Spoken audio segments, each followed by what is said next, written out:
Today's topic difference between prokaryotic and eukaryotic cells. तो सबसे पहले डिफरेंस लिखने के लिए हम 3 कॉलम्स बनाएंगे। पहले में आएगा फीचर्स, नेक्स्ट वन में prokaryotic cell and the third one is eukaryotic cell. तो सबसे पहले फीचर की बात कर लेते हैं। तो पहला फीचर आता है स्ट्रक्चर। प्रोकैरियोटिक सेल के स्ट्रक्चर की बात करें तो इसका स्ट्रक्चर सिंपल होता है क्योंकि इसमें सिंगल सेल प्रेजेंट होती है, जबकि यूकैरियोटिक सेल की बात करें तो इसका स्ट्रक्चर कॉम्प्लेक्स होता है क्योंकि इसमें एक से ज़्यादा सेल प्रेजेंट होती हैं। Second point, nucleus. Prokaryotic cells में न्यूक्लियस ज़्यादा डेवलप्ड नहीं होता, यूकैरियोटिक सेल में डेवलप्ड होता है, वेल डेवलप्ड न्यूक्लियस प्रेजेंट होता है। नेक्स्ट आता है न्यूक्लियर मेम्ब्रेन। तो प्रोकैरियोटिक सेल्स में हमें पता है न्यूक्लियर मेम्ब्रेन एब्सेंट होती है, जबकि यूकैरियोटिक सेल में आपकी न्यूक्लियर मेम्ब्रेन प्रेजेंट होती है। इसके बाद नेक्स्ट डिफरेंस आता है सेल वॉल का। तो प्रोकैरियोटिक सेल में सेल वॉल प्रेजेंट होती है लेकिन उसके अंदर म्यूरेमिक एसिड प्रेजेंट होता है, जबकि यूकैरियोटिक सेल में आपकी सेल वॉल के अंदर म्यूरेमिक एसिड प्रेजेंट नहीं होता।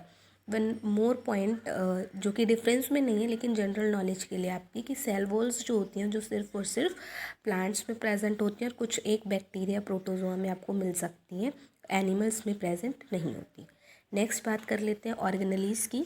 तो प्रोकैरियोटिक सेल्स में जितनी भी आपकी मेम्ब्रेन बाउंड ऑर्गेनेलीज होती हैं वो प्रेजेंट नहीं होती, जबकि आपके यूकैरियोटिक सेल के अंदर जितनी भी मेम्ब्रेन बाउंड ऑर्गेनेलीज होती हैं वो सब के सब प्रेजेंट होती हैं। यानी कि आपका राइबोसोम हो गया, माइटोकॉन्ड्रिया हो गया, लाइसोसोम हो गया, ये सब के सब यूकैरियोटिक सेल में प्रेजेंट होते हैं। इसके बाद नेक्स्ट पॉइंट आता है रेस्पिरेशन। तो प्रोकैरियोटिक सेल्स में रेस्पिरेशन से रिलेटेड जितनी भी रिएक्शंस होती हैं वो मेसोसोम्स के अंदर होती हैं, जबकि यूकैरियोटिक सेल्स के अंदर जितनी भी रिएक्शंस होती हैं वो सब की सब माइटोकॉन्ड्रिया के अंदर होती हैं। नेक्स्ट पॉइंट आता है प्रोटीन फॉर्मेशन का। क्योंकि प्रोकैरियोटिक सेल्स में राइबोसोम्स जो होते हैं साइटोप्लाज्म में प्रेजेंट होते हैं, इसलिए प्रोटीन का फॉर्मेशन साइटोप्लाज्म में होता है। लेकिन यूकैरियोटिक सेल्स की अगर हम बात करें तो वहाँ पर आपके साइटोप्लाज्म के साथ साथ माइटोकॉन्ड्रिया में भी और एंडोप्लाज्मिक रेटिकुलम में भी राइबोसोम प्रेजेंट होते हैं। तो प्रोटीन का फॉर्मेशन साइटोप्लाज्म में भी होता है, माइटोकॉन्ड्रिया में भी होता है और एंडोप्लाज्मिक रेटिकुलम में भी होता है। नेक्स्ट राइबोसोम की बात कर लेते हैं। तो प्रोकैरियोटिक सेल के अंदर 70S के राइबोसोम्स प्रेजेंट होते हैं और यूकैरियोटिक के अंदर आपके 80S के प्रेजेंट होते हैं। नेक्स्ट पॉइंट आता है सेल साइकिल का। तो सेल साइकिल की बात करते हैं तो प्रोकैरियोटिक की सेल साइकिल छोटी होती है, अप्रोक्स 20 to 60 मिनट्स की, और यूकैरियोटिक सेल्स की जो सेल साइकिल होती है वो अप्रोक्स 14 आवर्स की होती है। नेक्स्ट पॉइंट है सेंट्रियोल। सेंट्रियोल की अगर हम बात करें तो सेंट्रियोल प्रोकैरियोटिक सेल्स में एब्सेंट होते हैं, जबकि यूकैरियोटिक सेल्स के अंदर सेंट्रियोल्स प्रेजेंट होते हैं।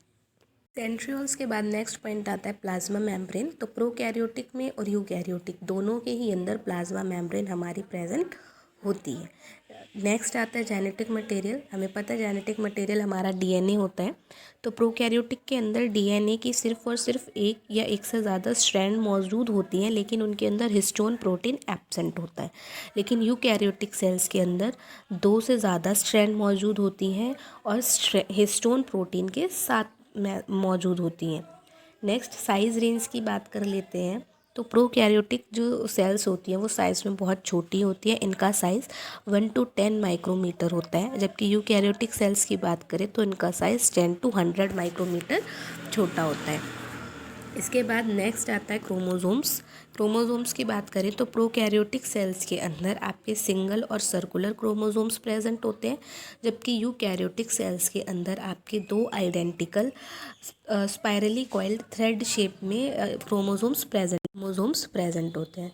एग्जाम्पल की बात कर लेते हैं। तो प्रोकैरियोटिक में एग्जाम्पल की बात करें तो आपके bacteria, cyanobacteria, blue green algae, और यूकैरियोटिक के एग्जाम्पल की बात करें तो आपके प्लांट्स, एनिमल्स, जितनी भी आपके मॉडर्न स्पीशीज़ हैं वो सारी की सारी यूकैरियोटिक होती हैं। तो यहाँ पर आपके डिफरेंस कंप्लीट हो गए। इतने पॉइंट्स आपके 4 मार्क्स के क्वेश्चन के लिए इनफ है, ठीक है।